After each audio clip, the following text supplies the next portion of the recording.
Teacher Paul here, and today we are reacting to this coffee request.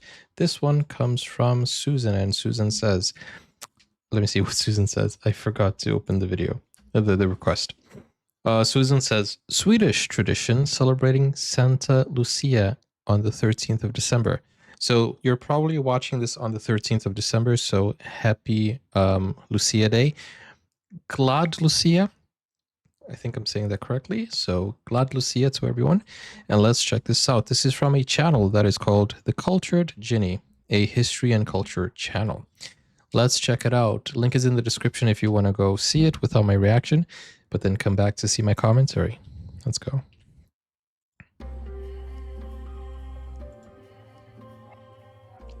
Lucia. Lucia is a holiday celebrated on December the 13th, as well as the name of the saint that is celebrated, or rather venerated, on the holiday. In Sweden, Lucia is included together with the advent of Christ in the preparations for the Christmas celebration. The Swedish Lucia procession is a mixture of several traditions, most of which are folk tradition, and some are from outside elements, taken from both older church tradition and from foreign traditions, incorporated into Lucia. Possibly there is also pre-Christian elements in the traditions associated with Lucia, though these are harder to pinpoint, and that will not be the subject of this video. Pagan traditions or not, the main reason for celebration is that December the 13th is the name day of Lucia in the old Roman saints calendar. Saint Lucia is after all venerated in both the Western and Eastern Roman churches, and is said to have lived in Sicily around the year 300 AD. The young Christian virgin Lucia was martyred during the persecution. Isn't that a name of a city in New York? And she is depicted in Christian art with a sword or dagger and a throat wound. Wait, say that again? Depicted by the Roman Emperor Diocletian. And she is depicted in Christian art with a sword or dagger and a She's a throat martyr? wound. She can also be depicted holding two eyes on a platter, which refers to the legend that before her death, she tore out her eyes and sent them to her betrothed. Wow. However, the Mother of God, Virgin Mary, or God himself. But she didn't only take out her eyeballs, she took out the whole thing, like literally, even the eyelashes. However, the Mother of God, Virgin Mary, or God himself, gave her a pair of new and even more beautiful eyes as compensation for this act, as attributes. She also has a palm branch and an oil lamp or a candle in her hand. Keep this symbolism in mind because it will come back later. In any case, the Lucia celebration in Sweden is a continuation of this very old Christian saint worship. Despite Lutheran Protestantism being against saint worship generally, the celebration continued in Sweden. And it still continues today, right? More or less become an integrated part of the Swedish Protestant faith. It is also an example of celebration where female action and sainthood takes center stage, as Lucia represents the light. In fact, the name Lucia comes from the Latin word lux, which means light, and means more or less the female light source. I knew that. And with regard to light, on December the 13th, Saint Lucia has been celebrated in both the Western and Eastern Christianity since the Middle Ages, on the darkest in Norway day too? of the What about year, Denmark? namely the winter solstice, according to the Julian calendar. The whole Scandinavia. Since switching to the Gregorian calendar, which for Sweden happened in the 18th century, the winter solstice falls on December the 21st, which is today Mass of Thomas Day. But the Lucia festival remains on the same date of the 13th of December. So it was a bit moved in real time, but remained upon the same date in both the calendars. As for the Swedish traditions regarding the celebration of Lucia, Lucia actually begins on the night before with the Lusevaka or Lucia Vigil, where you are supposed to stay up during the night to prepare for the Lucia procession. There exists a lot of local folk tradition and Christian mythical traditions associated with this vigil, such as fasting, living frugally during the period before, doing various Christian rituals, doing rituals and prayers for How many warding of you off guys are evil frugal? spirits and entities and the like. Next year I might even describe this in more detail. But there are a lot of preparations before Lucia proper. Though the most common tradition associated with the Lucia is the baking of lussekatter, which is a type of sweet bread we saw with this. saffron, an extremely expensive spice in the past, and still today to a certain extent. It is still expensive. Maybe not in Scandinavia because of the cost of living of everything else. Kind of like equivalent to that. But it is expensive. Saffron is one of the most expensive ingredients. It is quite expensive. It is like, let me know what's the price of saffron in your country, but it is quite expensive. And we saw a recipe for the lusse. I thought it was lusseka. Wait. Oh, it is lussekatter. Lussekatter. What is lussevaca then? Lussekatter. But on the top it says lussevaca, right? Is that a V? Not sure.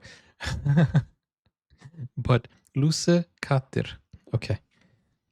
An extremely expensive spice in the past, and still today to a certain extent, and rephrase it, what some people liken to the torn out eyes of Lucia. What? They're really tasty. And these are prepared during the Lucia before Lucia and Oh, consumed Lucia or is staying at given a... as oh, okay. gifts to the poor during Lucia.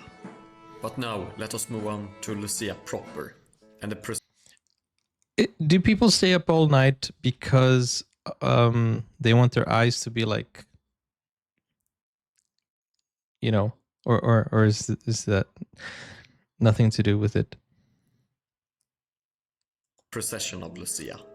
Thus, we will have to speak about the famous procession trains of Lucia.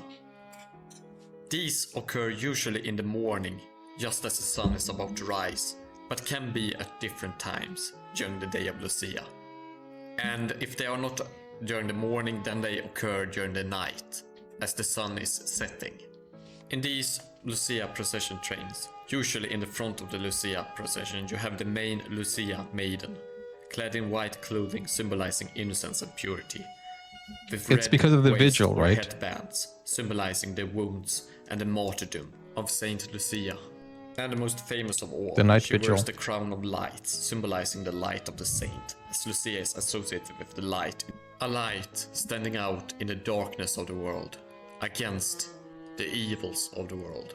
Nice. Just like the evil of Diocletian had her martyred, but she stood for her faith, and the faith was the light against the tide of darkness, of oppression.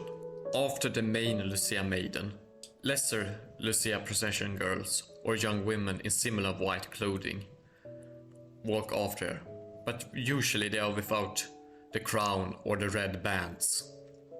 But they do have a light in the hand, symbolizing the light of Lucia and the light of the faith in dark times. That looks like a ghost Behind right there. the girls, you have boys and young men, also in white clothing and with long conical hats, holding torches or staves with stars, symbolizing light.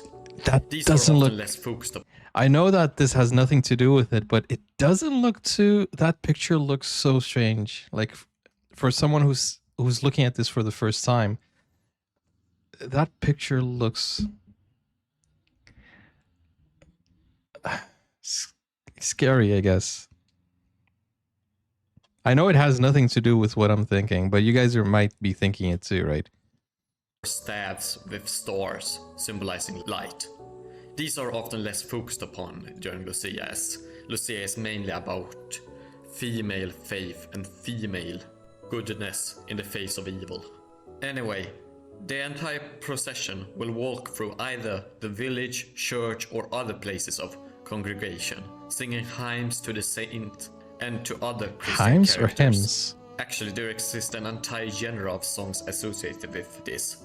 They are called Staffansvisor, though these are usually also sung on the second day of Christmas, and actually associated with Saint Stephanos or Saint Stephen, usually. But they gave name to this entire genre about hymns to the saints and calling them all Staffansvisor. After the Lucia procession has walked around See, and Crosmar, sung that's what all I'm its talking about. hymns, praising Lucia and the other saints and the other Crosmar said, I just came in and I thought that was something completely different. Yeah, so I think it's just the picture that doesn't do it justice, I think.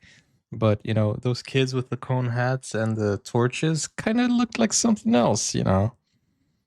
Maybe, you know, I know it doesn't, but from an outside view, it kind of does. all its hymns, praising Lucia and the other saints and the other Christian characters. There is usually offerings of drink, usually in the form of the Swedish drink glögg, and giving of sweets and food, such as the famous lussekatter I mentioned before.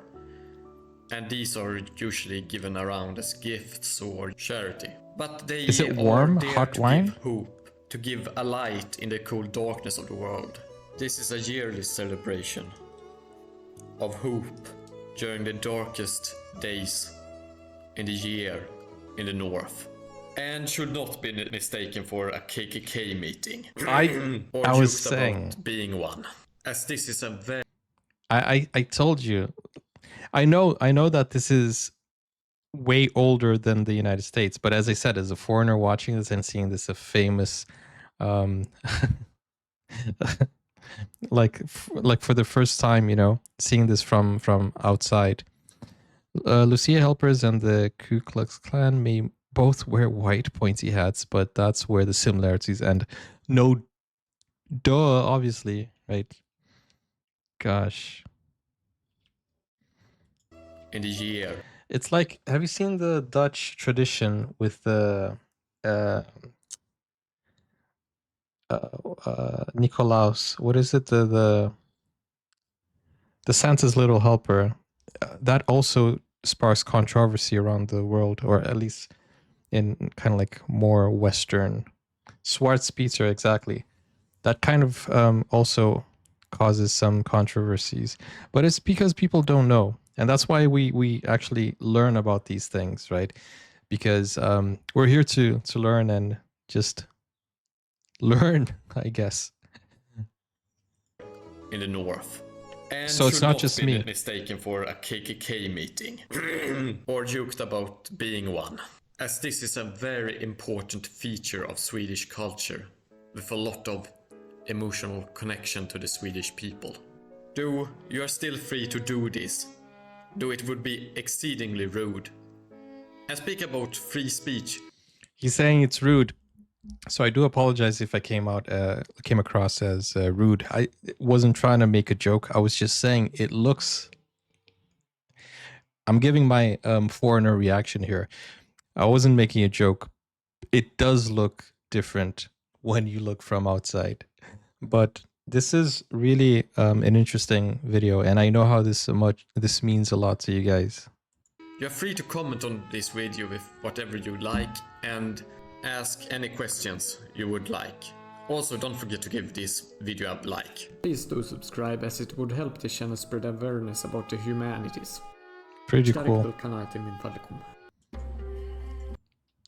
It also looks like magician hats. Yeah, you're right. I guess it's just a matter of perspective and also of context. But it does. I mean, why did they make it black and white? Why couldn't it, it's an old picture, so it maybe it didn't have color. But okay. But just to be clear, we were not joking about it, and we weren't even talking about Lucia. We were talking about the hats over there, which can be easily misconstrued. But Lucia itself, the traditions, the religion, everybody who follows it, there's much respect over there. And let me know if you celebrate it and if you like it. So I guess this is kind of like a religious day, right? Christmas is also like a religious event, a Christmas holiday. I mean, a Christian or a religious holiday, but it is mostly people don't look at the religion side. Like when I see a lot of people celebrate it, especially people who don't believe in religion, they just celebrate it because it's a family united kind of like Thanksgiving, which is, you know, where you unite all the family. I feel like it's more of a unity thing. So let me know even if you are not religious, if you celebrate this, and how do you celebrate it if so. But it's pretty nice. This is why we do these type of videos, to learn and to share information and knowledge. So thank you so much. And we're live right now, so you can come and join us to continue the discussion here. You see how much USA culture influences us. We evaluate our actions through a lens of an American. I guess to some extent, I would say. Yeah, but there is a lot of US influence. We do watch a lot of movies, and I think it's not even American influence, it's more of a movie magic influence.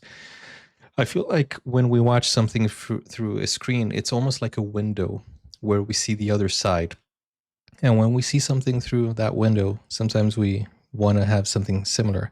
So when we watch a lot of Christmas movies, we definitely want to have something like a White Christmas, for example. In places where I grew up, there was no snow. There was no snow, so I could never have a White Christmas. But I've seen that in Home Alone. The snow is falling. Let it snow. Let it snow. Let it snow. And some parts of the world, in December, it's summer. So just really, you will never have that.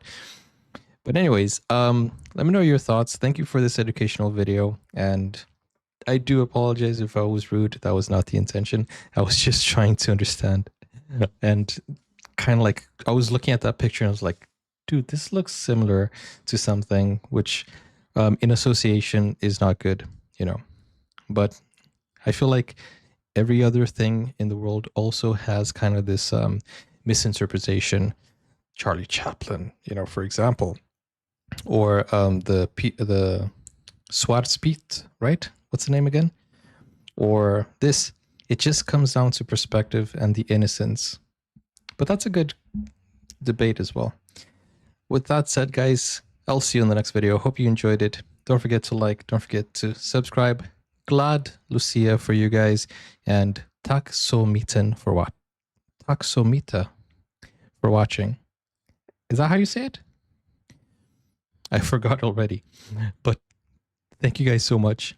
If you want to watch reactions to full movie series shows, including Christmas movies, go over to Buy Me Coffee or to Patreon.